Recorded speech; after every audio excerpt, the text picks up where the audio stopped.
Hello എല്ലാവർക്കും സുഖല്ലേ? അപ്പോൾ പാറൂസ് ടേസ്റ്റ് ബഡ്സിലേക്ക് എല്ലാവർക്കും സ്വാഗതം കേട്ടോ. അപ്പോൾ നമ്മുടെ ഇന്നത്തെ വീഡിയോ എന്ന് പറയുന്നത് വളരെ വളരെ ഇമ്പോർട്ടൻ്റ് ആയിട്ടുള്ളൊരു വീഡിയോ ആണ് നമ്മൾ ഇന്ന് ചെയ്യാനായിട്ട് പോകുന്നത് കേട്ടോ. നമ്മുടെ ചാനലിൽ കൂടുതലായിട്ടും വരുന്നത് പ്രഗ്നൻ്റ് ആയിരിക്കുന്ന ലേഡികളും അതുപോലെ തന്നെ പ്രഗ്നൻസിക്ക് വേണ്ടിയിട്ട് അല്ലെങ്കിൽ പ്രഗ്നൻസിക്ക് വേണ്ടി കാത്തിരിക്കുന്നവർ, പ്രഗ്നൻസിയുടെ റിസൾട്ട് വരാനായിട്ട് വെയിറ്റ് ചെയ്തിരിക്കുന്നവരൊക്കെയാണ്. അപ്പോൾ തീർച്ചയായിട്ടും അങ്ങനെയുള്ളവർ ഈ വീഡിയോ മസ്റ്റായിട്ടും കണ്ടിരിക്കണം, തീർച്ചയായിട്ടും കണ്ടിരിക്കണം. അപ്പോൾ എന്താണ് നമ്മുടെ ഇന്നത്തെ വീഡിയോ എന്ന് പറയുന്നത് എന്ന് വെച്ച് കഴിഞ്ഞാൽ, ഞാനിന്ന് FBയിൽ ഇങ്ങനെ റീൽസ് കണ്ടുകൊണ്ടിരിക്കുന്ന സമയത്ത് ഒരു റിയാക്ഷൻ വീഡിയോ നമുക്ക് വേണമെങ്കിൽ പറയാം, പ്രതികരിക്കുന്ന ഒരു വീഡിയോ ആണ് കണ്ടേക്കുന്നത്. അതായത് ഒരു വാർത്തയോടാണ് പ്രതികരിച്ചിരിക്കുന്നത്. അപ്പോൾ നമ്മുടെ കേരളത്തിൽ നടന്ന ഒരു സംഭവമാണ്. അതിലെ വാർത്ത ഇതാണ്, ഞാൻ സ്ക്രീനിൽ കൊടുത്തിട്ടുണ്ട്. അതായത് ഒരു ഡോക്ടറുടെ അനാസ്ഥ കൊണ്ടിട്ട് പ്രഗ്നൻ്റ് ആയിരിക്കുന്ന ഒരു ലേഡിക്ക് ആർത്തവത്തിൻ്റെ ഗുളിക കൊടുക്കുകയും അതിനെ തുടർന്ന് ഈ പ്രഗ്നൻ്റ് ആയിരിക്കുന്ന ലേഡിയുടെ കുഞ്ഞ് അബോട്ടായി പോവുകയും ചെയ്തു. അപ്പോൾ ഇതിൽ ഒരു പ്രശ്നം പറയുന്നത്, അവരുടെ ലാബ് ടെസ്റ്റിലെ റിസൾട്ട് എന്ന് പറയുന്നത് നെഗറ്റീവായിരുന്നു. അതായത് അവർ പ്രഗ്നൻ്റ് ആണെന്ന് അവരുടെ റിസൾട്ടിൽ ഒന്നും കാണിച്ചില്ല എന്നുള്ളതാണ് കാണിക്കുന്നത്. ഇത് ഡോക്ടറുടെ അനാസ്ഥയാണെന്ന് പറഞ്ഞിട്ടാണ് ഇപ്പോൾ വാർത്ത പ്രചരിക്കുന്നത്. അപ്പോൾ ഇതിനെക്കുറിച്ചിട്ട് നമ്മൾ ഇതിക്ക് മുമ്പ് ഒരു 2 വർഷം മുമ്പാണെന്ന് തോന്നുന്നു നമ്മൾ ഡീറ്റെയിൽഡ് ആയിട്ടുള്ളൊരു വീഡിയോ തന്നെ ചെയ്തിട്ടുണ്ടായിരുന്നു. അതിനിപ്പോഴും വ്യൂസ് ഉണ്ട്, അതിനിപ്പോഴും കമൻറ്റുകൾ വരാറുണ്ട്. അപ്പോൾ ഈ സെയിം അനുഭവം, അതായത് ഇതുപോലെ പ്രഗ്നൻസി എത്ര തവണ ടെസ്റ്റ് ചെയ്തിട്ടും നെഗറ്റീവ് റിസൾട്ട് മാത്രം കാണിച്ചൊരു വ്യക്തിയാണ് ഞാൻ. അപ്പം ഈ ഒരു സെയിം അനുഭവം എനിക്കുള്ളത് കൊണ്ടാണ് ഈ ഒരു വീഡിയോ ഞാൻ ചെയ്യണമെന്ന് വിചാരിച്ചത്. അതുപോലെ തന്നെ നമ്മുടെ ചാനലിൽ ഞാൻ ആദ്യമായിട്ട് ഈ ഒരു വീഡിയോ അപ്ലോഡ് ചെയ്യുമ്പോൾ, അതായത് എൻ്റെ പ്രഗ്നൻസിയിൽ എൻ്റെ മോളെ പ്രഗ്നൻ്റ് ആയിരിക്കുന്ന സമയത്ത് 3.5 മാസത്തിന് ശേഷമാണ് ഞാൻ പ്രഗ്നൻ്റ് ആണ് എന്നുള്ള റിസൾട്ട് പോസിറ്റീവായിട്ട് എനിക്ക് കിട്ടിയത്. അതിന് മുമ്പായിട്ട് ഞാൻ ചെയ്യുന്ന എല്ലാ ടെസ്റ്റിലും എനിക്ക് നെഗറ്റീവ് റിസൾട്ടേ കിട്ടിയിട്ടുള്ളൂ. ബ്ലഡ് ടെസ്റ്റ് ചെയ്തു, അതുപോലെ തന്നെ യൂറിൻ ടെസ്റ്റ് ചെയ്തു പല തവണയായിട്ട്, പക്ഷേ എനിക്ക് നെഗറ്റീവ് റിസൾട്ട് തന്നെയാണ് കിട്ടിയിട്ടുള്ളത്. അപ്പോൾ ഈ ഒരു വീഡിയോ ഞാൻ ചെയ്യുന്ന സമയത്ത് എത്ര പേർക്ക് അങ്ങനത്തെ ഒരു ഇഷ്യൂ ഉണ്ടായി എന്നുള്ളത് എനിക്കറിയില്ലായിരുന്നു. പക്ഷേ ഈ വീഡിയോ ഇത് ചെയ്തതിന് ശേഷം അതിന് വന്ന താഴെ വന്ന കമൻസ് എന്ന് പറയുന്നത് അതിശയിപ്പിക്കുന്നതായിരുന്നു. ഒരുപാട് പേർക്കാണ് ഇതുപോലത്തെ അനുഭവം ഉണ്ടായിരിക്കുന്നത്. ആ കമൻസൊക്കെ ഞാനിതിൽ കാണിക്കുന്നുണ്ട് കേട്ടോ. ഡേറ്റ് തെറ്റിയതിന് ശേഷം ഞാനൊരു 10 ദിവസമൊക്കെ കഴിഞ്ഞപ്പോൾ റിസൾട്ട് അറിയാൻ വേണ്ടിയിട്ട് യൂറിൻ ടെസ്റ്റ് നടത്തിയപ്പോൾ അതിലൊക്കെ നെഗറ്റീവാണ് കാണിച്ചത്. എനിക്ക് സ്പോർട്ടീവായിട്ടുള്ള ചെറിയൊരു ബ്ലീഡിങ് പോലെ കണ്ടായിരുന്നു. അതിന് ശേഷവും ഞാൻ എന്ത് ചെയ്തു, പിന്നെ റിസൾട്ട് നോക്കി. അപ്പോൾ ഒരു മങ്ങിയ തരത്തിലുള്ള ഒരു ലൈൻ, ഒരു പ്രഗ്നൻസി ടെസ്റ്റ് കിറ്റിൽ ഒരു മങ്ങിയ, അതായത് നമ്മൾ അത്രയും സൂക്ഷിച്ച് നോക്കിയാൽ മാത്രം കാണുന്ന രീതിക്ക് ഒരു ലൈൻ കണ്ടു. അപ്പോൾ ഞാൻ വിചാരിച്ചത് പോസിറ്റീവായിരിക്കും എന്ന് വിചാരിച്ചിട്ട് പിന്നെയും പലതരത്തിലുള്ള പല ബ്രാൻഡിലുള്ള പ്രഗ്നൻസി ടെസ്റ്റ് കിറ്റുകൾ മേടിക്കുകയും ടെസ്റ്റ് ചെയ്യുകയും ചെയ്തു. പക്ഷേ അതിലൊക്കെ നെഗറ്റീവ് കാണിച്ചു. അപ്പോൾ എൻ്റെ മനസ്സിൽ വളരെയധികം വിഷമം തോന്നി. പിറ്റേ ദിവസം രാവിലെ തന്നെ ഞങ്ങൾ ലാബിൽ പോയിട്ട് ബ്ലഡ് ടെസ്റ്റ് നടത്തി. അതിലും നെഗറ്റീവ് തന്നെയാണ് കാണിച്ചത്. ഇതെല്ലാം കഴിഞ്ഞതിന് ശേഷം ഞങ്ങൾ പിന്നീടും പല തവണയായിട്ട് ഇങ്ങനെ മനസ്സാവാണ്ട് വന്നു കഴിഞ്ഞപ്പോൾ ഞങ്ങൾ പിന്നെയും ടെസ്റ്റ് ചെയ്ത് നോക്കി. ടെസ്റ്റിലെല്ലാം എനിക്ക് നെഗറ്റീവ് തന്നെ കാണിച്ചു. അവസാനം ഞാൻ ഈ റിസൾട്ടൊക്കെ ആയിട്ട് ഡോക്ടറുടെ അടുത്ത് ചെന്നിട്ട് പറഞ്ഞു, ഡോക്ടറെ, എൻ്റെ ഉള്ളിൽ പ്രഗ്നൻ്റ് ആണെന്നുള്ളൊരു വൈബ് അല്ലെങ്കിൽ ഒരു തോന്നലുണ്ട്, പക്ഷേ റിസൾട്ടൊക്കെ നെഗറ്റീവ് ആണെന്ന് പറഞ്ഞു. ഡോക്ടറുടെ നിർദ്ദേശം അനുസരിച്ച് പിന്നെയും ലാബിൽ പോയിട്ട് യൂറിൻ ടെസ്റ്റ് ചെയ്തു, ബ്ലഡ് ടെസ്റ്റ് ചെയ്തു. അതിലും നെഗറ്റീവാണ് കാണിച്ചത്. പിന്നെ ഡോക്ടർ എന്നോട് പറഞ്ഞു, ഇപ്പോൾ ഇത്രയൊക്കെ ആയില്ലേ, എന്നിട്ടും ഈ 2 മാസമൊക്കെ കഴിഞ്ഞിട്ടും നെഗറ്റീവ് റിസൾട്ടൊക്കെ തന്നെയല്ലേ കാണിക്കുന്നത്, പ്രതീക്ഷിക്കേണ്ട, ആവാനുള്ള സാധ്യതയില്ല. കാരണം എനിക്ക് PCOD ഉണ്ടായിരുന്നു, അത് മാറിയിട്ടൊന്നും ഉണ്ടായിരുന്നില്ല. അത് കാരണം ഇത് മാറാണ്ട് ഉള്ളത് കൊണ്ടും ചിലപ്പോൾ അതുകൊണ്ടായിരിക്കാം ഈ മെൻസസ് ഇതുപോലെ നീളുന്നത്. കാരണം എനിക്ക് മെൻസസ് ഇങ്ങനെ വൈകിയാണ് വരുന്നത്. അങ്ങനെ കറക്റ്റായിട്ടുള്ള ഡേറ്റ് ഒന്നുമില്ല, ചിലപ്പോൾ 2-3 മാസമൊക്കെ മാറാറുണ്ട്. അപ്പോൾ അതൊക്കെ കൊണ്ട് പിന്നെ ഞങ്ങൾ ടെസ്റ്റ് ചെയ്തില്ല. പക്ഷേ ഇതിനിടയിൽ യാതൊരു തരത്തിലുള്ള സിംറ്റംസും എനിക്കില്ല. അതിനിടയിൽ ഡോക്ടർ എനിക്ക് എന്ത് ചെയ്തു, ഇപ്പോൾ ഇത്രയും തവണ ടെസ്റ്റ് ചെയ്തിട്ടും നെഗറ്റീവ് റിസൾട്ട് തന്നെയല്ലേ കാണിച്ചത്. അതുകൊണ്ട് ഡോക്ടർ എനിക്ക് എന്ത് ചെയ്തു, മെൻസസ് ആവാനായിട്ടുള്ള മരുന്ന് തരികയാണ് ചെയ്തത്. പക്ഷേ എന്തോ ഉള്ളിൻ്റെ ഉള്ളിൽ ഞാൻ പ്രഗ്നൻ്റ് ആണെന്നുള്ളൊരു തോന്നൽ എൻ്റെ ഉള്ളിൽ, നമുക്ക് പ്രഗ്നൻ്റ് ആയിരിക്കുന്ന പല സ്ത്രീകൾക്കും അറിയാൻ പറ്റും, നമ്മുടെ പ്രഗ്നൻസിനെ കുറിച്ചിട്ട് നമ്മുടെ ഉള്ളിൽ തന്നെ ഒരു പ്രത്യേക ഒരു വൈബ് ആ ഒരു സമയത്തുണ്ടാവും. അതുകൊണ്ടാണെന്ന് തോന്നുന്നു ഞാൻ എന്ത് ചെയ്തു, ഈ മരുന്നൊന്നും കഴിക്കാൻ നിന്നില്ല.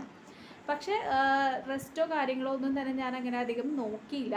എന്നാലും ഡോക്ടർ പറഞ്ഞതിന് ശേഷം പ്രഗ്നൻ്റ് അല്ല എന്ന് പറഞ്ഞതിന് ശേഷവും എൻ്റെ ഉള്ളിലൊരു തോന്നൽ ഞാൻ പ്രഗ്നൻ്റ് ആയിരിക്കുമോ അല്ലെങ്കിൽ ആണോ എന്നൊക്കെ ഉള്ളൊരു വല്ലാത്തൊരു ആഗ്രഹം കൊണ്ടായിരിക്കാം ആ ഒരു തോന്നലുണ്ടായി. അപ്പം ഞാൻ എന്ത് ചെയ്ത് വീട്ടിൽ അമ്മയോടൊക്കെ പറഞ്ഞു. ഡോക്ടർ പറഞ്ഞു 2 ആഴ്ച ഒന്ന് റെസ്റ്റ് ചെയ്തിട്ട് പിന്നെയും ടെസ്റ്റ് ചെയ്യാൻ പറഞ്ഞു എന്ന് പറഞ്ഞു. നോണയാണ് പറഞ്ഞത്, അങ്ങനെയൊന്നും ഡോക്ടർ പറഞ്ഞിട്ടില്ല. പക്ഷേ അമ്മയുടെ അടുത്ത് അങ്ങനെ പറഞ്ഞിട്ട് ഞാൻ 2 ആഴ്ച വീട്ടിൽ തന്നെ നിന്നു, നന്നായിട്ട് റെസ്റ്റൊക്കെ ചെയ്തു. അതിനുശേഷം പിന്നെയും ഞാൻ പിന്നെയും ടെസ്റ്റ് ചെയ്തു. അത് എന്നെ വിഷമിപ്പിക്കുന്ന റിസൾട്ട് തന്നെയായിരുന്നു, നെഗറ്റീവ് റിസൾട്ടായിരുന്നു അത് കാണിച്ചത്. പിന്നെ അങ്ങനെ എനിക്ക് പ്രതീക്ഷയൊന്നും ഉണ്ടായിരുന്നില്ല, വേറെ സിംറ്റംസ് ഒന്നും എനിക്ക് അങ്ങനെ കാണിക്കൊന്നും ഉണ്ടായില്ല. അതെല്ലാം കഴിഞ്ഞ് ഈ 3-3.5 മാസത്തോളം കഴിഞ്ഞതിന് ശേഷമാണ് ഒരു ദിവസം പെട്ടെന്നായിട്ട് ഒരു അടിവയറിന് ശക്തമായിട്ടുള്ള വേദന വരികയും, അപ്പോൾ ആ വേദന എന്ന് വെച്ചാൽ സഹിക്കാൻ പറ്റാത്തൊരു തരം വേദന വന്നിട്ട് അമ്മയുടെ നിർബന്ധ പ്രകാരമാണ് ഞാനത് പിന്നെ ആ ഒരു സമയത്ത് ടെസ്റ്റ് ചെയ്യുന്നത്. അപ്പോഴാണ് എനിക്ക് പോസിറ്റീവ് റിസൾട്ട് കാണിക്കുന്നത്. അതിക്ക് മുമ്പായിട്ട്, അതായത് ഈ 3.5 മാസത്തിന് മുമ്പായിട്ട് പല തവണയായിട്ട് 1-2 മാസമൊക്കെ ആയിട്ട് ഞാനിങ്ങനെ ടെസ്റ്റ് ചെയ്യുന്നുണ്ട്. ഡോക്ടർ പറഞ്ഞിട്ടും അല്ലാതെയും നമ്മളിപ്പോൾ ടെസ്റ്റ് കിറ്റ് മേടിച്ചിട്ടാണെങ്കിലും ഒക്കെ ടെസ്റ്റ് ചെയ്ത് നോക്കുന്നുണ്ട്. അപ്പോഴൊന്നും എനിക്ക് പ്രഗ്നൻ്റ് ആണെന്നുള്ള ഒരു അറിവും ഉണ്ടായില്ല, എനിക്ക് പോസിറ്റീവ് റിസൾട്ട് കാണിച്ചേ ഇല്ല. അതുപോലെ തന്നെ ഇത് മാത്രമല്ല, ഒരു തരത്തിലുള്ള സിംറ്റംസും എനിക്കുണ്ടായില്ല. ഏറ്റവും അവസാനം ഈ ഒരു 3.5 മാസം കഴിഞ്ഞതിന് ശേഷമാണ് എനിക്ക് സിംറ്റംസ് ഉണ്ടായത്. പിന്നെ അത് സ്കാൻ ചെയ്ത് കഴിഞ്ഞപ്പോൾ സ്കാനിങ്ങിലും പ്രത്യേകിച്ചൊന്നും കാണിച്ചിരുന്നില്ല കേട്ടോ. സ്കാനിങ്ങിൽ ഒന്നും കാണിക്കുന്നില്ല. അപ്പോൾ ഡോക്ടർ പറഞ്ഞു ചിലപ്പോൾ ട്യൂബൽ പ്രഗ്നൻസി ആവാനുള്ള സാധ്യതയുണ്ടെന്ന് പറഞ്ഞു. അങ്ങനെ രണ്ടാമത് കുറച്ച് ദിവസം കഴിഞ്ഞ് പിന്നെയും സ്കാനിങ്ങിന് എടുത്തു. പിന്നെയും സ്കാൻ ചെയ്ത് കഴിഞ്ഞപ്പോഴാണ് ഞാൻ പ്രഗ്നൻ്റ് ആണ് എന്ന് അറിയുന്നത്. അപ്പോൾ എത്ര നാൾ ഇതറിയാതിരുന്നു. അപ്പോൾ ഇത് ഞാൻ ആദ്യം പലരോടും പറയുമ്പോൾ ചില ആളുകൾ അയ്യോ ഇങ്ങനെയൊക്കെ സംഭവിക്കുമോ അങ്ങനെ വിശ്വസിക്കാതെ പോകുന്നവരുണ്ട്.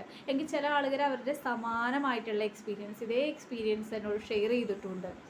അപ്പോൾ നിങ്ങളോട് ഞാൻ പറയുന്നൊരു കാര്യം എന്ന് പറയുന്നത്, പ്രഗ്നൻസിക്ക് വേണ്ടിയിട്ട് വെയിറ്റ് ചെയ്യുന്നവരോട് പറയുന്ന കാര്യം എന്ന് പറയുന്നത്, നിങ്ങൾക്ക് എന്തെങ്കിലും സിംറ്റംസ് ഉണ്ട്, നിങ്ങളുടെ ഡേറ്റ് തെറ്റിയിട്ടുണ്ടെന്നുണ്ടെങ്കിൽ നിങ്ങൾ എത്ര ടെസ്റ്റ് ചെയ്താലും നെഗറ്റീവ് കിട്ടിയാലും നമ്മുടെ ഉള്ളിൽ ഒരു പ്രതീക്ഷയുണ്ട്, അല്ലെങ്കിൽ നമ്മൾ പ്രഗ്നൻ്റ് ആവും എന്നുള്ളൊരു തോന്നൽ ഡോക്ടേഴ്സ് തരുന്ന മരുന്ന് കഴിക്കാതിരിക്കുക. അതായത് മെൻസസ് ആവാൻ വേണ്ടിയിട്ട് അവർ തരും. കാരണം ഇത്രയൊക്കെ ടെസ്റ്റ് നടത്തിയിട്ടും നെഗറ്റീവ് റിസൾട്ട് കാണിക്കുമ്പോൾ പിന്നെ അവരെന്ത് ചെയ്യാനായിട്ടാണ് അല്ലേ?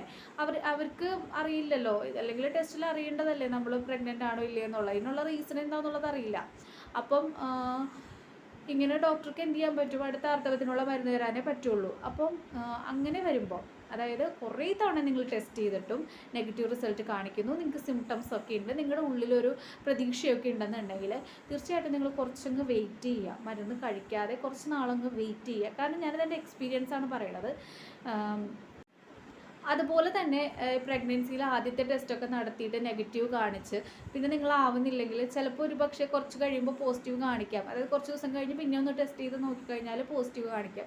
പിന്നെ ചില ആളുകൾ പ്രഗ്നൻസി ടെസ്റ്റ് ചെയ്യുമ്പോൾ എന്നോട് ചോദിക്കാറുണ്ട്, ചേച്ചി ഇന്നാണ് എൻ്റെ മെൻസസ് ഡേറ്റ്, ഞാൻ ഇന്ന് തെറ്റി, അത് കാരണം ഞാൻ നാളെ ടെസ്റ്റ് ചെയ്ത് നോക്കിക്കഴിഞ്ഞ് കഴിഞ്ഞാൽ ഞാൻ പ്രഗ്നൻ്റ് ആണെങ്കിൽ അറിയൂ എന്ന് ചോദിക്കാറുണ്ട്. അതുപോലെ ചില ആളുകൾ ചോദിക്കാറുണ്ട്, ഇന്ന് തന്നെ, അതായത് എൻ്റെ ഡേറ്റ് തെറ്റി അന്ന് തന്നെ ഞാൻ ടെസ്റ്റ് ചെയ്ത് അറിയൂ, എത്ര ദിവസം കഴിയുമ്പോഴാണ് നോക്കേണ്ടതെന്നൊക്കെ.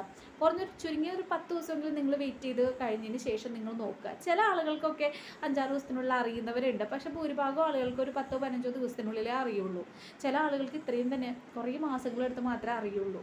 അത് എന്താണ് അങ്ങനെയാണെന്ന് ചോദിച്ചു കഴിഞ്ഞാൽ ഞാനിപ്പോൾ ഒരുപാട് സെർച്ച് ചെയ്തിട്ടും അതെന്തുകൊണ്ടാണ് അങ്ങനെയാണെന്നുള്ള ഒരു കൃത്യമായിട്ടുള്ള ഒരു റീസൺ എനിക്ക് കണ്ടുപിടിക്കാൻ സാധിച്ചിട്ടില്ല. അങ്ങനെ കണ്ടുപിടിക്കാൻ എനിക്ക് പറ്റിക്കഴിഞ്ഞ് കഴിഞ്ഞാൽ തീർച്ചയായിട്ടും അപ്ലോഡ് ചെയ്യുന്നതായിരിക്കുള്ളൂ. അപ്പോൾ എന്തായാലും എടുത്തോ പിടിച്ചോ എന്നും പറഞ്ഞിട്ട് മരുന്നൊന്നും കഴിക്കേണ്ട. അതുപോലെ തന്നെ നിങ്ങൾക്ക് റെസ്റ്റ് ചെയ്യാൻ പറ്റുമെങ്കിൽ നന്നായിട്ട് റെസ്റ്റ് ചെയ്യാം. ഞാൻ ഡോക്ടർ പറഞ്ഞില്ലെങ്കിലും 2 ആഴ്ച റെസ്റ്റ് ചെയ്തു എന്ന് പറഞ്ഞല്ലോ, ആ റെസ്റ്റ് കഴിഞ്ഞ് പിന്നെ ഞാൻ പഴയതുപോലെ തന്നെ ആക്റ്റീവായിട്ട് ഇരിക്കുകയായിരുന്നു. അതായത് ഒരു റെസ്റ്റും ഉണ്ടായിരുന്നില്ല എനിക്ക്. പക്ഷേ എൻ്റെ ഉള്ളിലൊരു അങ്ങനെ പ്രഗ്നൻ്റ് ആയിരിക്കാം എന്നുള്ളൊരു തോന്നലുണ്ടായിരുന്നു. അത് സത്യമാവുകയും ചെയ്തു. അതായിരുന്നു എൻ്റെ ഫസ്റ്റത്തെ എക്സ്പീരിയൻസ്. ചില ഡോക്ടേഴ്സ് ഉണ്ടല്ലോ, നമ്മൾ ആദ്യത്തെ ടെസ്റ്റ് ചെയ്ത്, അതായത് ഒരു 10-15 ദിവസം കഴിഞ്ഞ് നമ്മൾ ടെസ്റ്റ് ചെയ്തിട്ട് അത് നെഗറ്റീവ് ആണെന്ന് കാണുമ്പോൾ ഉടനെ തന്നെ നമുക്ക് മെൻസസ് ആവാനായിട്ടുള്ള ഗുളിക തരും. അപ്പോൾ അങ്ങനെ തരുന്നവരും നമ്മളുടെ ചാനലിൽ ഒന്ന് ചോദിക്കാറുണ്ട് കഴിക്കണോ ചേച്ചി എന്നുള്ളത്. അപ്പോൾ ഞാൻ പറയാറുണ്ട് ഇച്ചിരി ഒന്ന് വെയിറ്റ് ചെയ്ത് നോക്കുക. കാരണം വെച്ച് കഴിഞ്ഞാൽ എൻ്റെ ഒരു എക്സ്പീരിയൻസ് കൊണ്ടിട്ടാണ് ഞാൻ അങ്ങനെ പറയണേ. അപ്പോൾ നിങ്ങളോടൊന്നും കൂടെ ഞാൻ പറയുകയാണ്, അപ്പോൾ നിങ്ങളൊന്ന് വെയിറ്റ് ചെയ്ത് നോക്കുക. സിംറ്റംസ് ഒക്കെ ഉണ്ട്, നിങ്ങളുടെ ഉള്ളിൽ പ്രതീക്ഷയുണ്ടെന്നുണ്ടെങ്കിൽ നിങ്ങൾ കുറച്ച് വെയിറ്റ് ചെയ്യുക. അത് നിർബന്ധമായിട്ട് ചെയ്യുക. അല്ലാതെ ഇങ്ങനെയൊക്കെ സംഭവിച്ചിട്ട് നമുക്ക് വിഷമിച്ചിട്ട് കാര്യമില്ല അല്ലേ. എങ്ങനെയാണെങ്കിലും നമ്മളൊരു 2-3 തവണ അല്ലെങ്കിൽ ഒരു 5-6 തവണയെങ്കിലും ഒന്ന് ടെസ്റ്റ് ചെയ്ത് നോക്കുക കേട്ടോ. അപ്പോൾ എന്തായാലും ഈ വീഡിയോയിലൂടെ വലിയൊരു ഇൻഫർമേഷനാണ് നിങ്ങൾക്ക് തന്നിരിക്കുന്നത് ഞാൻ വിശ്വസിക്കുന്നു. മറ്റൊരു വീഡിയോയിൽ മറ്റൊരു ടോപ്പിക്കായി വരുന്നത് വരെ താങ്ക് യു.